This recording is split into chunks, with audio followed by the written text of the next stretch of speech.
Are you able to check? I'm Recording trying to started. check. Yes, we are. Yes. So a lovely, lovely afternoon in Gaborone. I was given a huge task of practicing my Titswana, which I appreciate. Yes, so we are back to you again, as always, our Thursday afternoon, where we bring you all the beautiful stories on how we can monetize our skills and we can also get other skills and just see to it. We can be able, we say it in Siswana, sishabo, we can be able to get sishabo on the table.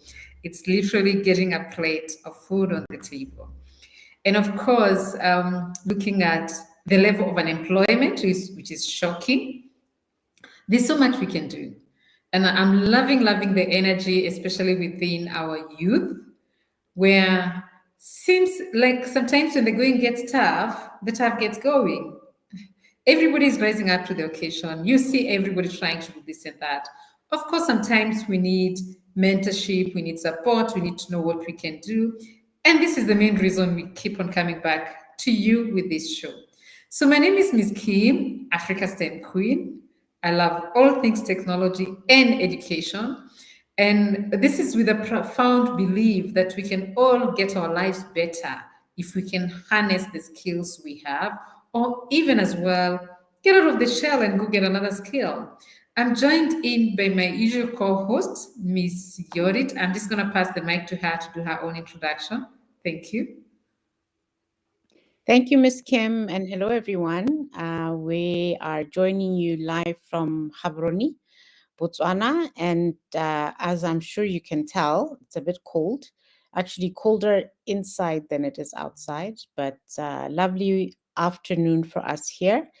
And it's another exciting afternoon. And as Miss Kim said, we're trying something new, a new platform.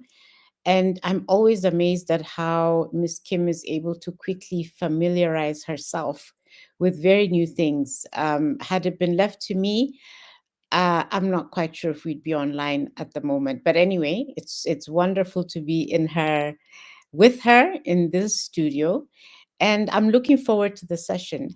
Miss Kim already spoke about unemployment levels and young people needing to do something to make money, to be busy and active, active, busy members of our communities.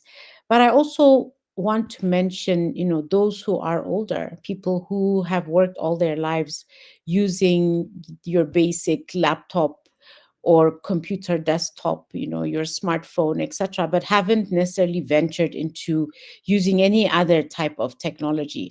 Okay, with COVID, I think most of us who worked in an office were introduced to things like Zoom and Microsoft, etc. It made our lives so much easier. But now we know that there's so much more to offer, and we could actually take advantage of it. So I'm excited for this session this afternoon, Ms. Kim. I know that you're going to teach us a couple new things. Last week we spoke about writing books and how to publish using technology, and I know that there were some folks who are very excited about the information you shared. So yes, I'm looking forward to this. Thank you, Ms. Kim. Thank you. And I very much appreciate working with you, Miss Judith. You are a very good student. You're very keen to learn.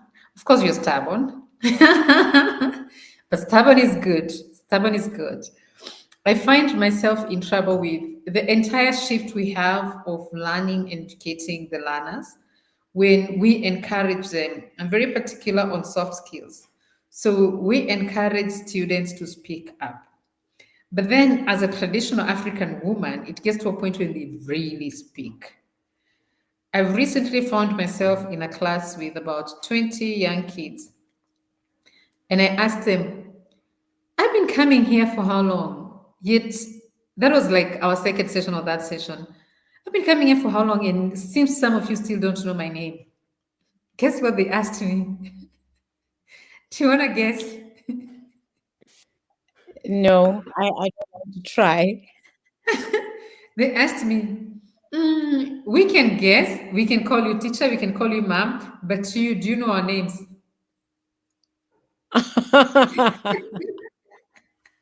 They put you right in your place.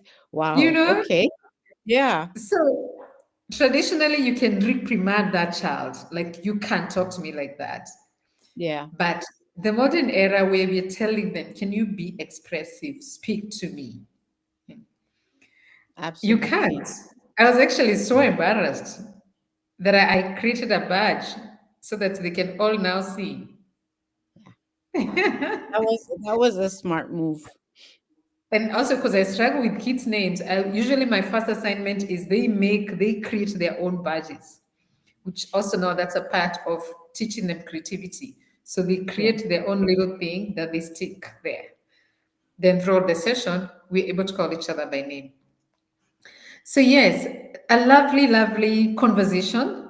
And literally, we are discussing your opportunities, your job, your money is in the cloud. It gets exciting, but we also need to be aware. Sometimes it sounds like cliche, and sometimes we also have snake oil businessmen that can confuse the masses. But when you start to think about it and talk about digitalization on a continental level, let's not even go global, go continental. Maybe not even go continental. Let's talk about Botswana and address the opportunities that have been presented by the era of internet and continue like literally every other day. You can make money every day. You can wake up broke and by evening you've made your 20 puller, you've made your 200 puller. So what we need to discuss is, how do you get there? How do we stop reprimanding youth? You're lazy, you're not proactive, you don't study hard enough, and also ensure that the infrastructure is there. Because obviously, when you're on survival mode, you can't create. But then also, it is very important that we have these candid and open conversations. Nobody is coming to save us, and it's not a bad thing because we have solutions right on our palms. So what we need to discuss and just look into is, what are these opportunities? What can youth do to earn a living every day? So when you talk about all these opportunities, the untapped gold, which is obviously our youth, that's a very us having the youngest population, that is our gold mine. When you talk about address the myth that remote work and digital income are only for people in the West, right? Where do we then sit and think that there are things that we can't do? Maybe because we are not aware.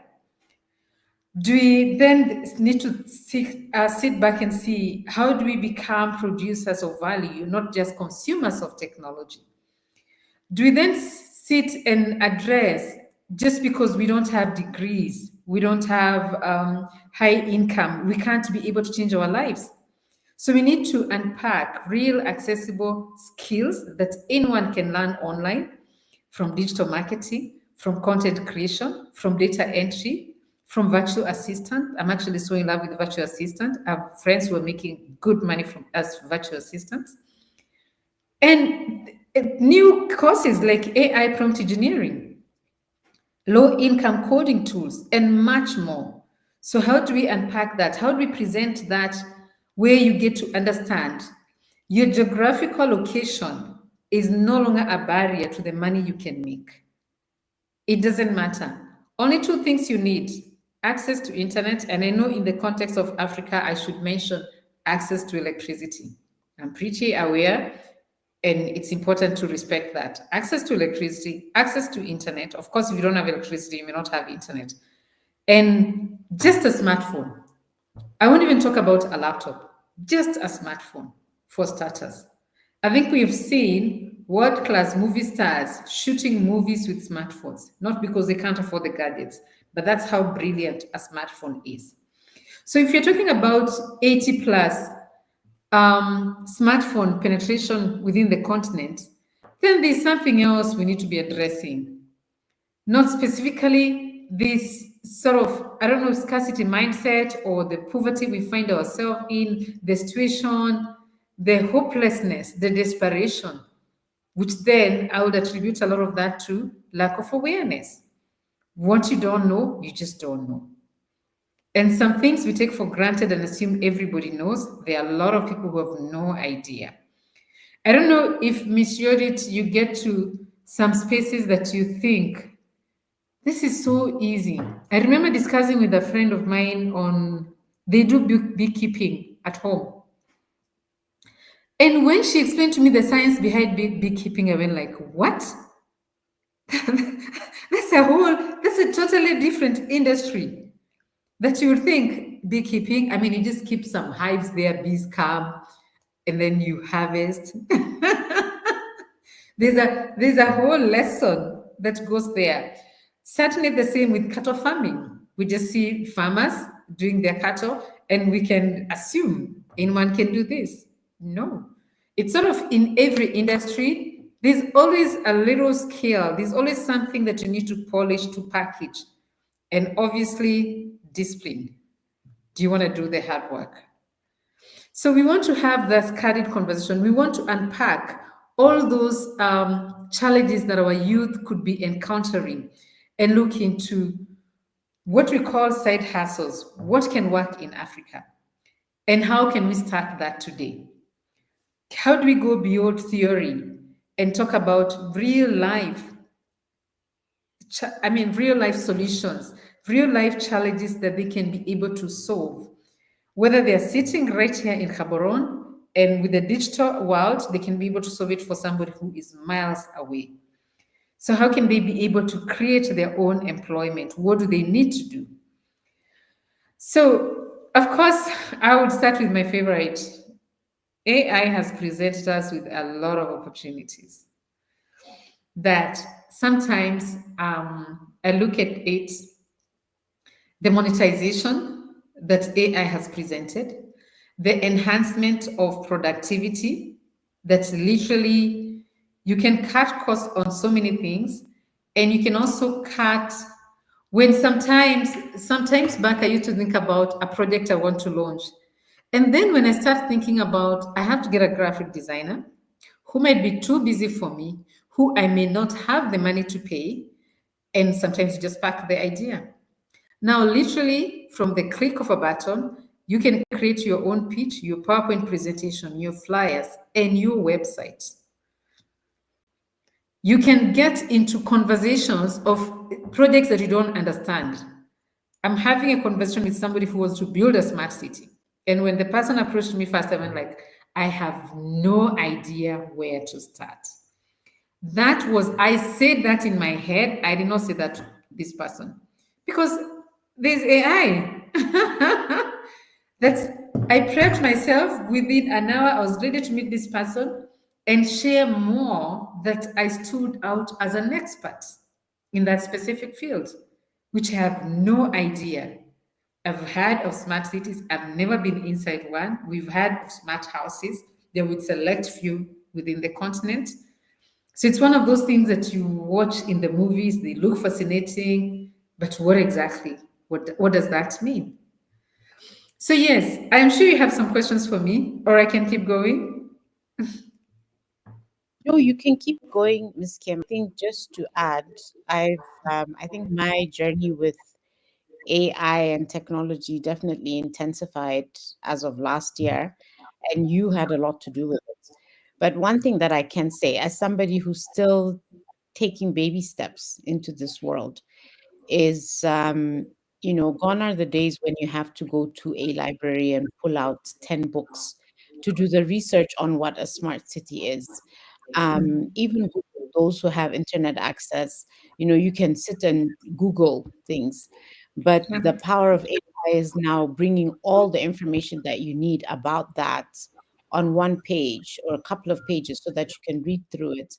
I think that is powerful. Definitely, it cuts back, as you said, on the time that you'd have spent researching in the old way. But having said that, I think it's just to also remember that, and I believe they tell you, is to cross check some of the things that you do discover or you do uncover through the search that you're doing using AI. So absolutely, you can feel the power behind this and what is possible.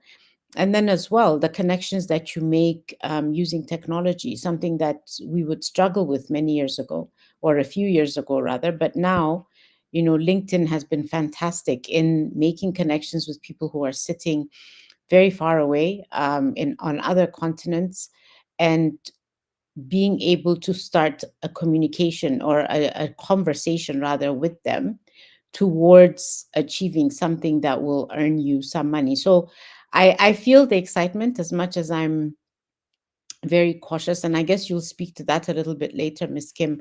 What are some of the red flags that you should look out for when using these platforms? Thank you. Thank you. Thank you, Miss Jody. Yes, I honestly would still go back to, I know you bit sort of, can I say, conflicted with the issue of the mindset shift, which I totally think that's what we need most. As somebody who teaches children and adults technology, you get to understand and respect that as adults, we have so many inhibitions. We start with fear. We start with just thinking, I'm too old, I can understand this. Kids don't know that. Kids are just innocent. Kids will touch, they will come running when we show up in schools with drones. And educators will be looking at us like, really, do I want to touch that? What if it hurts me? Just the fear of, I don't know if it goes, it's generational. You put your smartphone on your table, a 1 year old will pick it up and go to specific apps where there are games. How do you even explain that? Right? Yet we still have people, maybe our age mates, who are not interested in using smartphones, right? So when you think it's possible, it's possible. I mean, they just look at it like right now, there are so many people who are not interested in. It's not about affordability. There's so many people who are not interested in using iPhones. They just find there are people who are very, yeah, they're sticklers too. I use Samsung, and it has to be Samsung because I'm not interested in learning any other gadgets. Yet until you open your Yeah, I think that one, I hear you. And there are people who are very strict. They don't want to entertain the thought of using any other phone. But I think in terms of smartphones, what would attract older people who are otherwise not interested? It's especially if you have children and grandchildren, right? I can imagine that one of the things, living overseas, that's one reason why I think older people would want to have a smart, so that they can see their grandchildren. So there are certain things that make it attractive. But hey, I mean, there was a time when people were not interested in depositing cash in an ATM. They wanted to do it physically with somebody behind a counter because they didn't trust the machine. So we've come a long way with things like that. But I think slowly over time, we will lose some of these inhibitions, Miss Kim. And then, of course, those of us who have children, you have no choice but to learn, to be so that you're able to monitor what it is that they're doing, and ensure that they're safe. Thanks, Miss. Yeah, I mean, my mom, when the ATMs came, she still went to the bank. And I'd be asking her, are you serious? You want to go queue? So she doesn't want to tell you she doesn't want to use the ATM, but she just go like, but it's fun. Those ladies are very nice to me. I want to go and chat with them. And I'm like, really, ma'am? Just go to the wall and get the money. And I mean, there was a whole buzz and a joke and I mean, just stories about it. So on my change of mindset, I don't want to go so deep on change management, but it's something I would call it a podcast or a conversation for another day. But it's one of the things that corporates or any organization should be very particular about. And with my personal journey as somebody who has really struggled integrating my team, who are usually half my age or younger, into tools, it gets me to understand sometimes there's a real fear of using digital platforms. There's a real fear of using technology. We have this mindset sometimes like, if I don't know it, I don't want to get involved in it. And what I'm doing works. You get it? But then when you're talking about what you're doing works, you also need to look at the bigger picture. It's no longer just about you. You are embracing the global community. How are you going to communicate with them if you can't just get on Zoom? If you find just getting on Zoom so complicated. I was so impressed. We had a little a succession case, and the court in Kenya just called me in the morning and said, "You need to show up on Zoom." And it was so sophisticated. There are so many people on Zoom, and I went like, and this is in the village. So they got into, which I was also very happy because traditionally women didn't count. So this is my father's property, and they're saying this succession can't go through until all the girls approve that you're happy with this to be done. And for me, it was just 2 minutes. Yes, these are my names, and I say yes, done. Moving on. So think about it. Maybe 10 years, maybe 5 years ago, I was gonna be forced to travel to Kenya. So think about my cost, my time, right? Now think about how many other people were, my sister is in the States. They were actually like just on her time. When she wakes up, they will hold a session for her, right? But think about now for me, it's even closer. You're making somebody travel from the States. So tech, obviously it has its ills, but when you look at it on the bigger picture, automation of processes, embracing technology has brought a lot of opportunities that we need to leverage on. So obviously, I want to be very gentle and soft on the whole thing of the mindset shift. And it's just start small, baby steps. Just start with trying to join people who are podcasting. Just get into the room, get an idea. What does it take to podcast? There are so many conversations going on within the continent. There every other day there's a workshop. Go for that conference. Sit in the room, learn something. Embrace just starting with little tools that can make you warm up to the idea this thing is not as bad. So surround yourself also with people who are in tech space. Because when I'm talking about digitalization, I'm not saying that we have to go be software engineers or programmers. No. There are so many tools for laymen to use.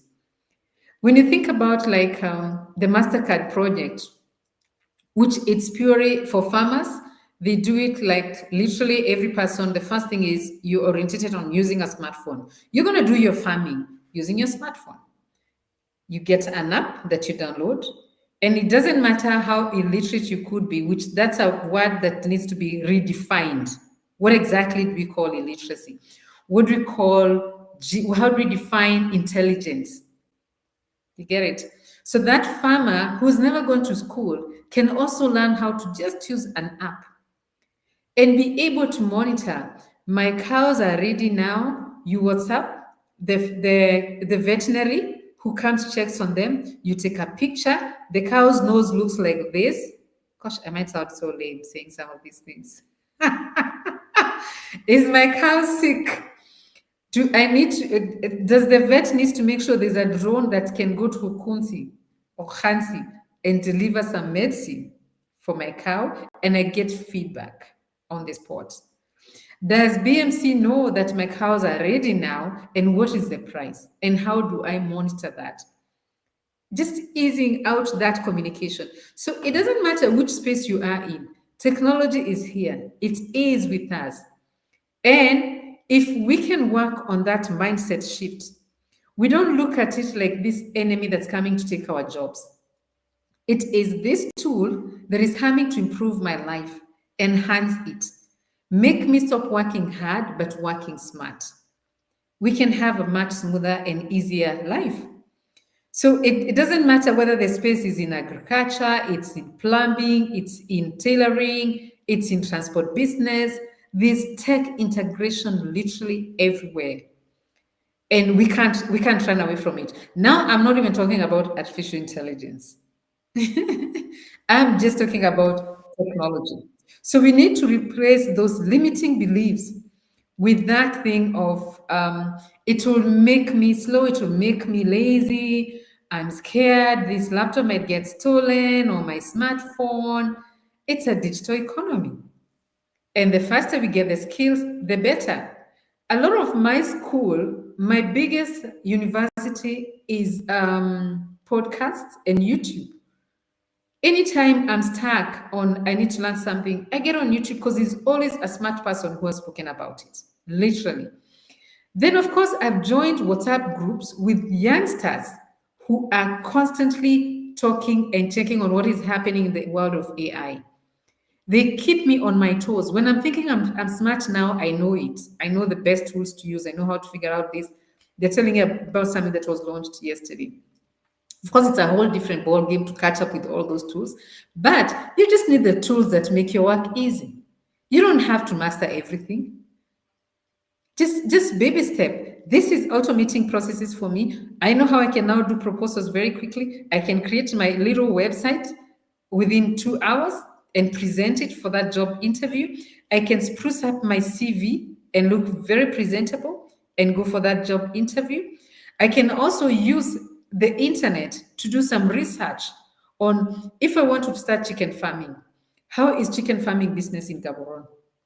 Is it the right season? Does that work well in winter? Actually, today, because I wanted to do some gardening, I wanted to get online and see what can I plant in winter? Because there must be something I can plant. And then I was so happy. I found an app that this app, I take a picture of my plants that are struggling, and the app gives me the name of the plant and tells me what specifically I need to give that plant. From black pepper to eggshells. And I have one very stubborn flower that I love that doesn't just want to grow. So if you're telling me to give eggshells, eggshells is something I have in my house every day. Eggs are eaten. I just need to crush them and put them there. And I, as you know me with 1,001 side hustles, I sell my plants because it comes to a point where I have so many. I'll take for you some photos and videos of even my own kitchen. So I love them. They make me happy. And through internet, I'm able to know how to nurture them, how to improve them, how to make them glow. That a plant that I planted by plucking another one from another one that I bought at 10 puller, when I sell to you at 100 puller, you don't say anything. I've made it beautiful. And I've also done a nice, beautiful flyer that I've posted on WhatsApps with people who are looking for things, which the flyer I did it within a minute using AI. You're going to start calling me and looking for me. Where is that plant? I need to buy it. And you make it sound so easy. I think one thing I can say about people like myself who've been reluctantly, I was telling a friend of mine earlier that you're pulling me by my ears and my teeth to teach me about some of these things that you're doing. And I know, for example, the flyers, I don't sit and do the flyers. I ask my girls to help me with the flyers, and then you're able to step in. There's certain things that I feel, but maybe one day I'll have to do it by myself. But I want to stop you there, Miss Kim. If you could, you grow your plants, and then you get to a point where you want to sell them, you develop the flyers. So what does that, I want you to break it down a little bit more so that those of us, because there are women and I'm sure men who grow plants and flowers all the time, and you'll find that it's gathering there, or they'll find a space to go and sell their flowers, I mean their plants. But how can, and we've got lots of those in Habaroni. You see people, there's one woman on Sekhoditsani Way, for those of you who are in Habaroni, who has so many plants, and she leaves the plants there overnight. They're safe. She comes back in the morning and continues to sell. What would you say to somebody like that, Miss Kim? Somebody who just depends on, and maybe she's already using it. I'm making a major assumption here, but what could she do using her smartphone to increase her sales? So glad you asked that, and I'd love to take you step by step on how you can monetize your digital currency. I'm actually about to go big on one of the ideas on my house that I'm looking at. I want to monetize this house. I need to start making money out of this house where I live. And you've seen a lot of people doing so many different things. Some people, you got to grow the muscle. And sometimes, right now, when you think about what's happening with the digital economy, I was actually shocked yesterday that I saw so many videos on YouTube that are AI done. I knew people are doing videos with AI, but I didn't expect some of them. They are so well done, they are so clean. You've put your voice, you've put your accent, that it takes a lot to tell this is not a human. This is an AI thing that's been done. So now on plants, and this is something, you know what is so interesting? This is something I started as a little girl. Maybe I've always like really wanted to monetize. I'm always selling something. I love to sell.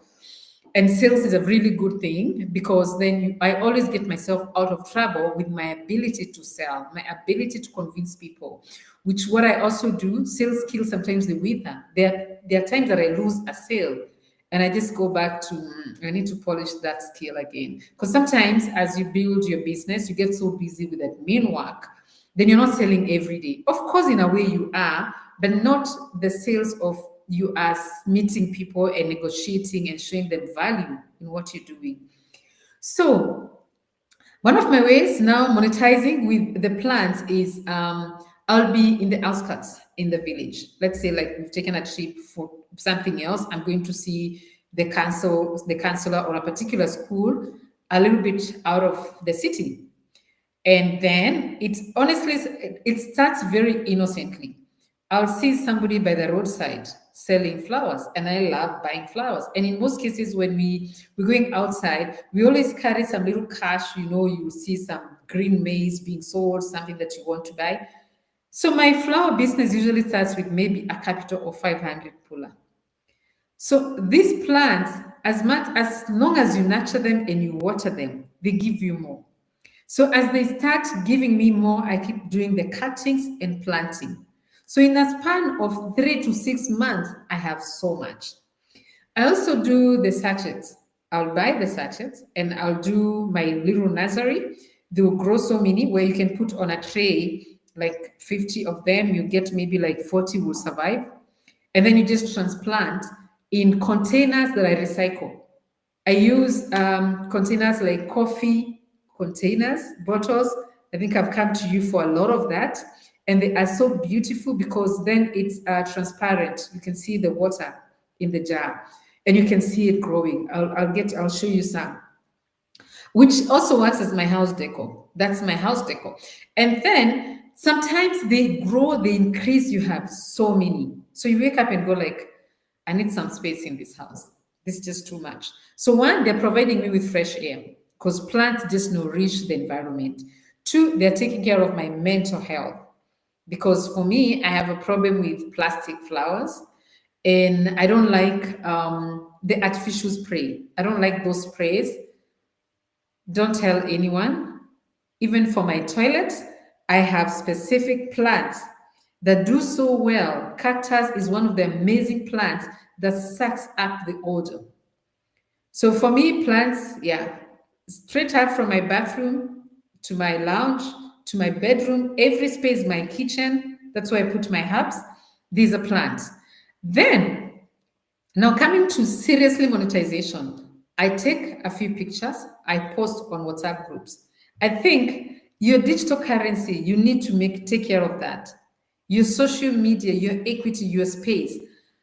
This phone has more than 20,000 contacts. That to me is my gold mine. Yes. So I don't miss an opportunity to be in literally every WhatsApp group. I'm in WhatsApp groups for a lot of Nigerian communities, Ugandan. Of course, I still try to be in my space. A lot of them are for educators. But you ask me for teachers in some village in Ethiopia, you'll be surprised they're right here. I'm in a huge group for, I think Ethiopia, the only reason I'm not there is because of the language barrier. But I've been invited for a speaking engagement there, and I said a big yes. So Language is well for some people, but you don't need to learn Amharic. the native language, you can still go, Miss Kim. I didn't know about that invitation. I will talk about it later. Okay. So you see, these are just my potted plants that are indoor. And also, thanks to you, I got to learn a lot. I had seen people doing it, but I had not done it. Now I also have a lot of potted fruit trees. And you start with a few, you sort of just grow to love the environment and you keep on adding.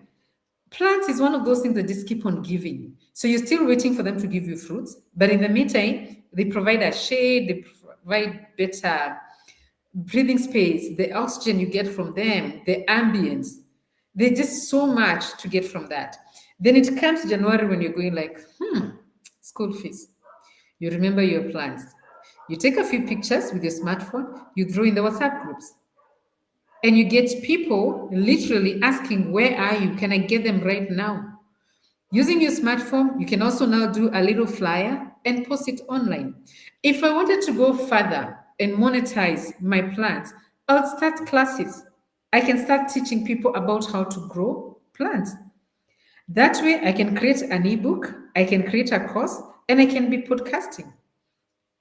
So there's just so much. And I can still, things like coriander, like herbs, there are so many that I just pluck and sell, and I still have the plant. So I'm just mentioning but a few because I'm not in that business. I just once in a while sell my flowers, and there's so many. And I try to make sure that I'm not going to be back and forth with a lot of people. So I have a specific day where I say the plant sale will be on Saturday from 10 to 12. This makes you get just serious people, and you tell them it's by appointment. So you need to book in advance so that I don't waste my day going there to wait for you the entire day. Because a lot of them are at my office space, and most of them that's where I keep them when I really want to sell. Even the ones that are in my house, I take them there, and I'll get serious people. And maybe in a span of 2 to 3 hours, I've made my $300. Sometimes it can be up to $1,000. Oh, I forgot to mention, I also put them in pots. A lot of these things, it's the presentation. The people buy packaging. So I make sure the place I've put them on pallets, it's very well set up. You're not gonna say no to that. It's set in a very nice place, it looks beautiful. You will want it. If you put it in an untidy place, it's not appealing. So this also makes it more, the value goes up.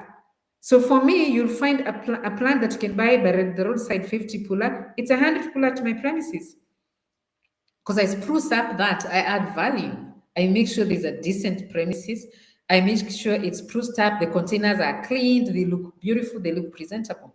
And the other big business I see some people are doing, even right in this city, is you lease out your plants. I haven't gotten into that. I think mostly it's pounds.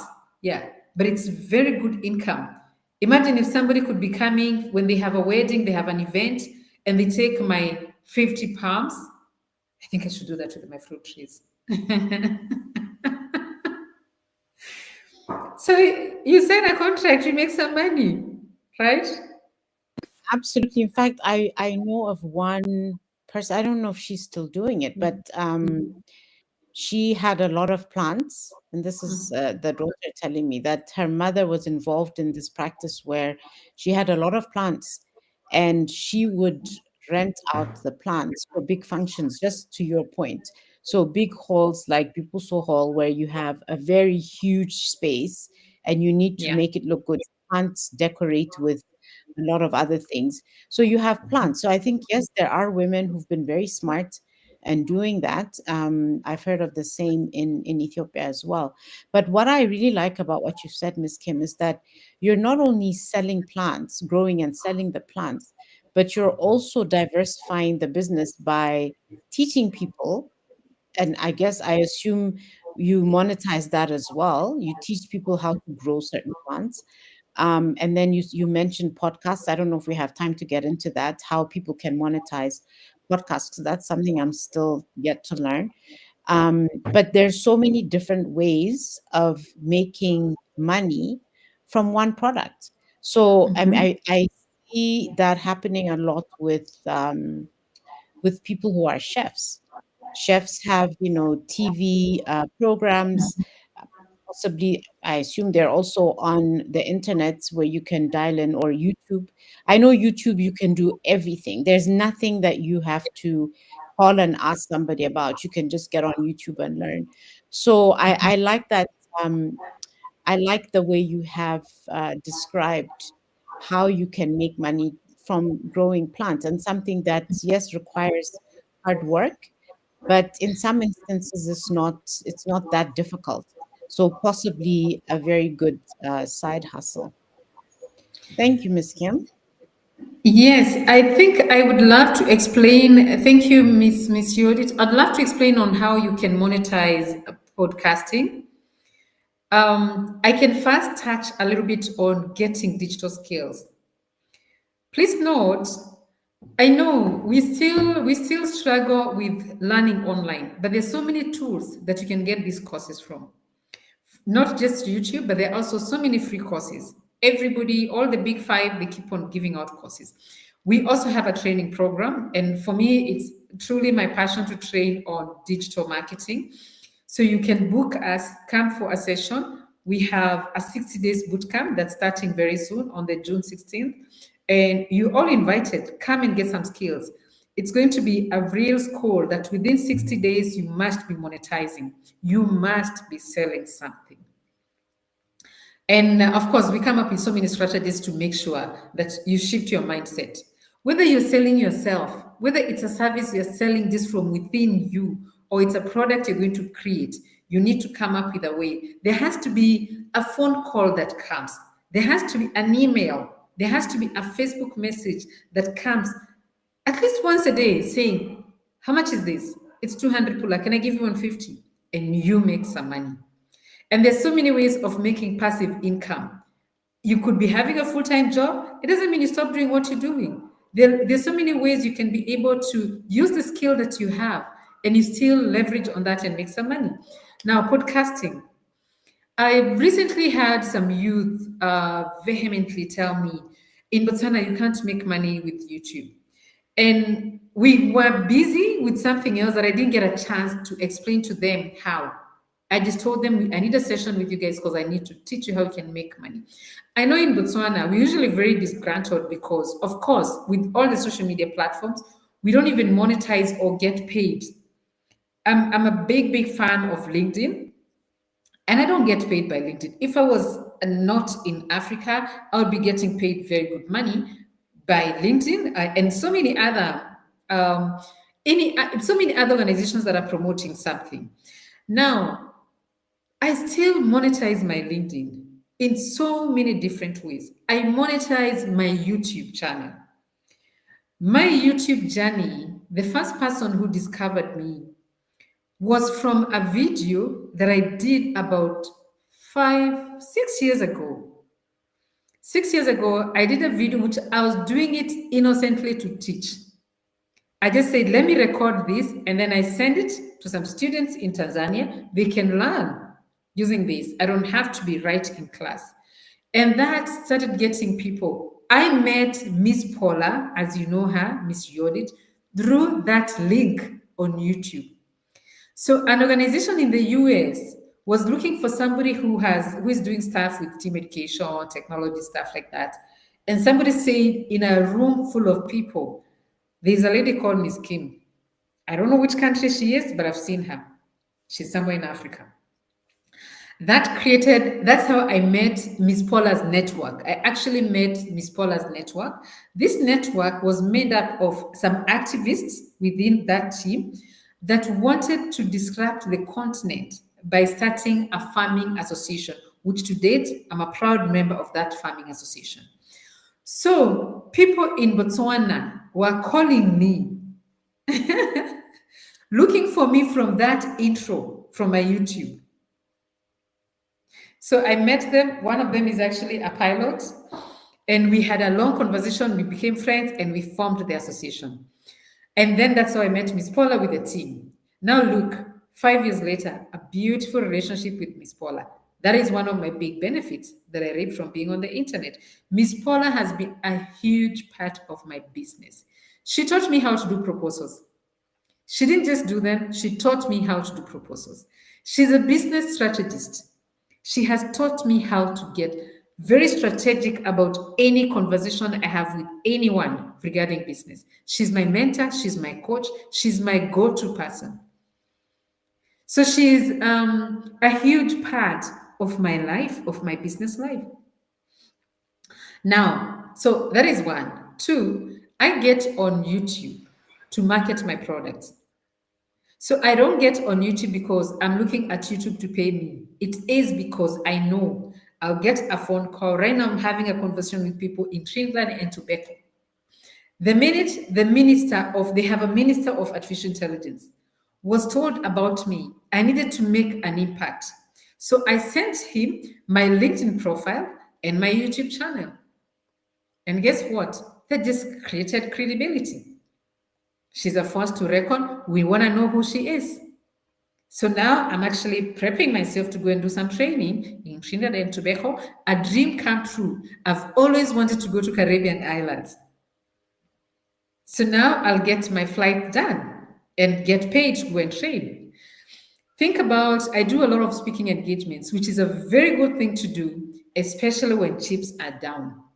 Speaking engagements get you into a lot of opportunities. Speaking engagements help me sell my books, my courses, and I get paid to speak.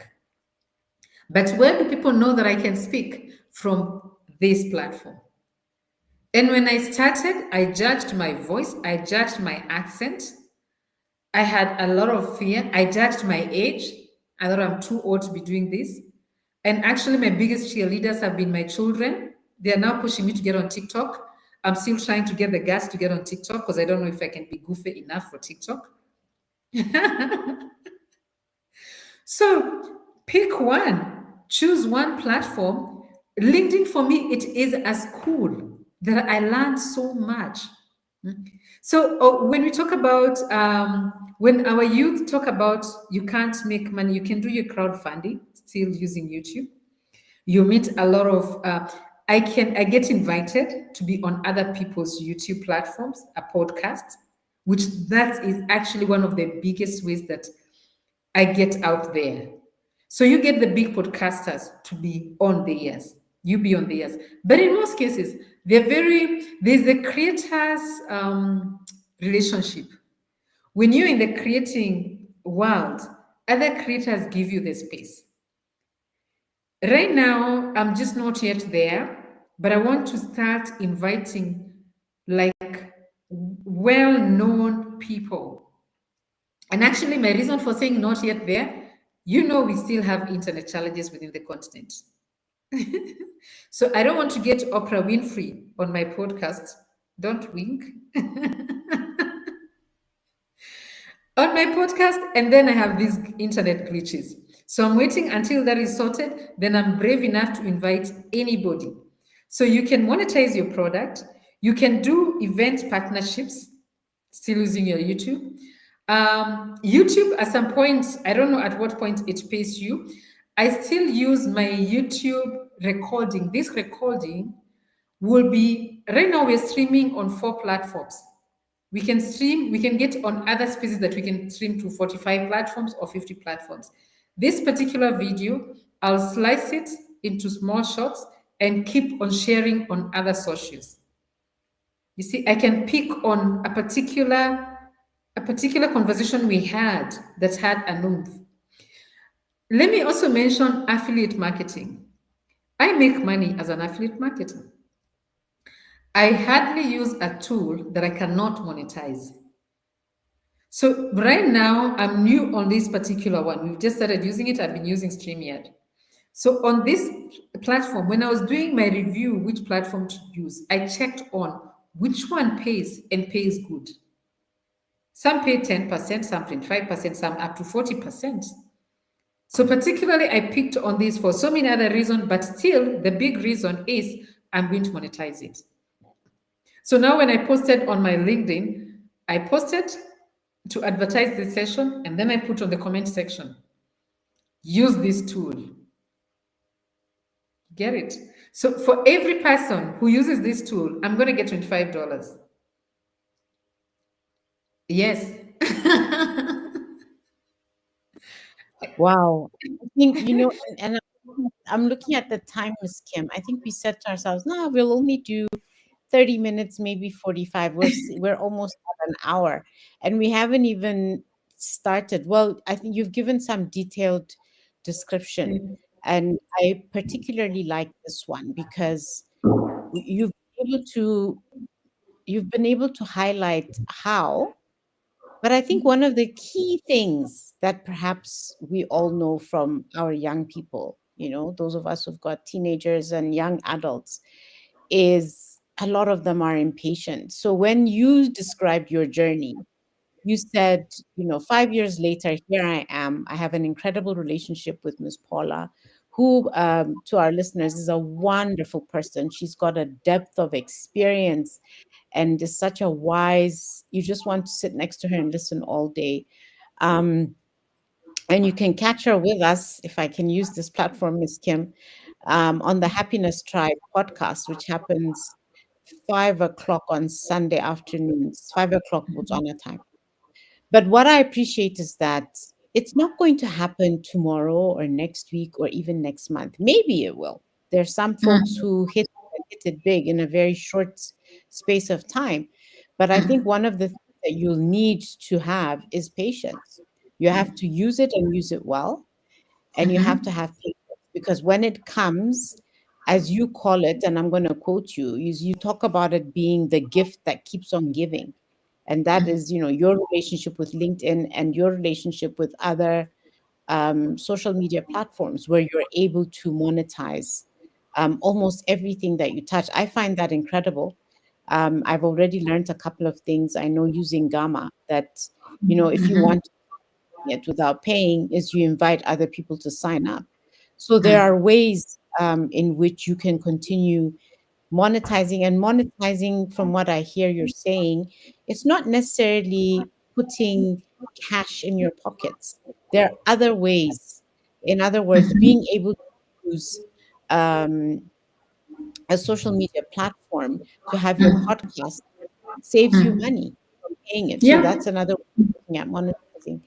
No, I'm appreciating this conversation, and yes, we're almost out of time, but I'm Yeah. appreciating it, and that's why we have to continue having these discussions because there's a lot for people to learn. Yeah. And you know what? I'm glad you say that. Yes, it has been a journey, but remember that has never been my focus to monetize my platforms. I strongly want to say, with all humility, if I really, really wanted to start making money from YouTube, it shouldn't take me that long. It should take me maybe maximum, I would give it 30 days. I would say in 30 days, I need to make money from YouTube because I would be very intentional.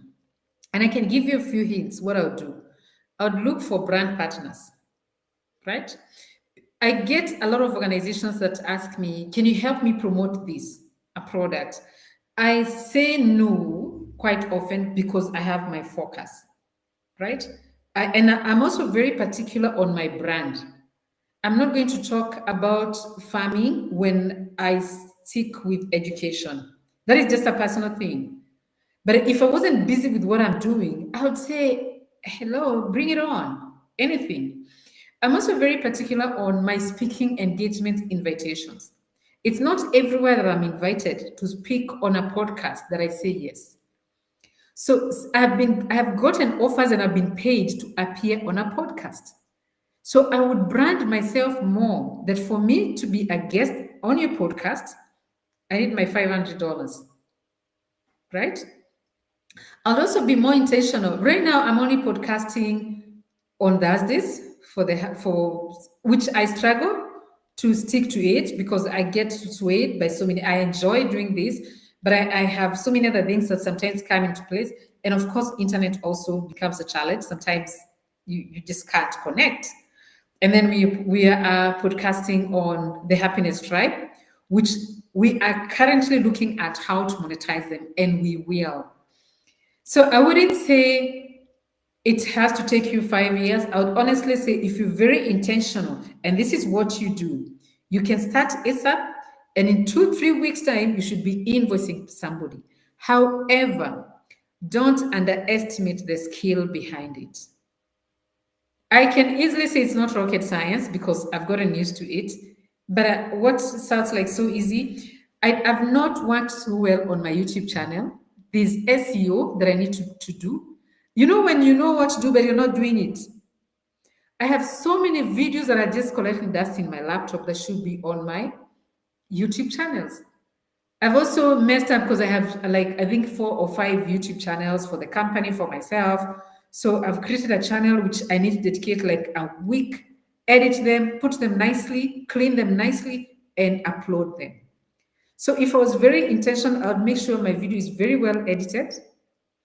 It's very clear. The voice is very well amplified. I'm using all the tools that I need to. But my advice to you is stop waiting until everything is prim and proper. Start. Start from what you have. Stop waiting until everything is perfect. Mm. I think the one thing though, Miss Kim, if I can interrupt you for a minute there, is that I believe that if you've got a specific skill, right, and you focus on what you know, in other words, stop trying to do everything just Yeah. because that's the way the wind is blowing today, right? So Yeah. today the wind is going in that direction, and we're talking about farming tomatoes. Okay, tomorrow people are curious about succulents, Yes. two very different things. I'm just trying to say that I believe if you stick to what you know and your Yeah. skills in terms of the basis on which you're operating, then I think Yeah. it makes it a little easier. And that way, when you accept speaking engagements, you won't accept speaking engagements that don't speak to you and what you do, what you are known for. Although sometimes I Yeah. guess you could, it might be a challenge. If you focus on that, and then you mentioned, the discipline of being able to focus on that one thing and making sure that you're doing it right. So the difference, I guess, between you and I'm risk averse. So I would not want to get onto a podcast and talk about something that I have no idea. In other words, I don't know how to wing it yet. Maybe I'll get there one day, but I don't know how to wing it. So if I'm not fully comfortable with what it is that I've been asked to do, I will not do it. And there's some people who are, who are very daring and they don't mind. They'll take it on as a challenge, and they'll do it openly in front of whoever is listening to us right now. I could never do that. So I think you have to be comfortable in what it is that you want to do. Make sure you're able to speak to it. And then, go and study it. Spend that time studying whatever platform it is that you want to utilize to be able to monetize. But there is one question I think you and I need to take away is in terms of the legal aspects in Botswana. Maybe that's something that the young people who you've been interacting with in Botswana are referring to. Perhaps there are legal issues related to some of these platforms. I don't know. I'm just throwing it out there, wondering, or is it that they simply don't know how to actually monetize YouTube? You're on mute. Okay, there we go. The dogs have decided to have their party. Okay, I'm gonna be quick because either way we're getting to the end of our session. No, they actually it's not legal issues, it's the monetization platform. We struggle, like I sell a lot of things online. I struggled with getting my systems integrated that I settled for just PayPal. That's the only way you can pay me when you buy something and you're in the States. So that is one. The other one is our creators' economy is not robust enough for Facebook and YouTube and all the others to monetize using our creators. I can't explain that very well, but you find creators in South Africa, creators in Nigeria, Kenya, everywhere else, they're making a lot of money. But as there's something to do with our population, and I don't know, I can't explain it very well, but I can do some AI research and put it on the comment section for everybody to understand that. Just a little bit, Miss Judith, I just want to encourage I understand you coming from corporate, you're used to a different way of life. However, thinking about being on a podcast, so we have so many different podcasters like Diary of the CEO, Stephen Braben. Stephen Braben is a university dropout. I'm not sure he went to university, but year one he dropped. He was born and brought up in Botswana. He's one of the billionaires we have based in UK, one of the biggest podcasters that I love listening to because I learn a lot from him. However, he just interviews CEOs and big shots. It's so difficult for anybody to claim to know everything about every industry. What you have to be smart, you just pose as a journalist. You just have to be so good at interviewing people. You are the person who know, I don't know about your industry, so I'm here to ask you questions. Done. Yeah. So I would encourage people who want to get into podcasting, don't worry about, I don't know this particular field. You just need to work on your presentation skills. How do you speak? Right? How do you interview people? And you can do your YouTube thing on being a very good speaker. I have never been in a speaking class. I've taught myself how to speak, and I started with speaking in front of people to make money. I was so broke when I started my speaking thing. It boosted my self-esteem and it started giving me money. So now I speak for fun and I speak for money. If I love the topic, I'm going to speak even if I don't get paid. Thank you. Do you want to give us your closing remarks?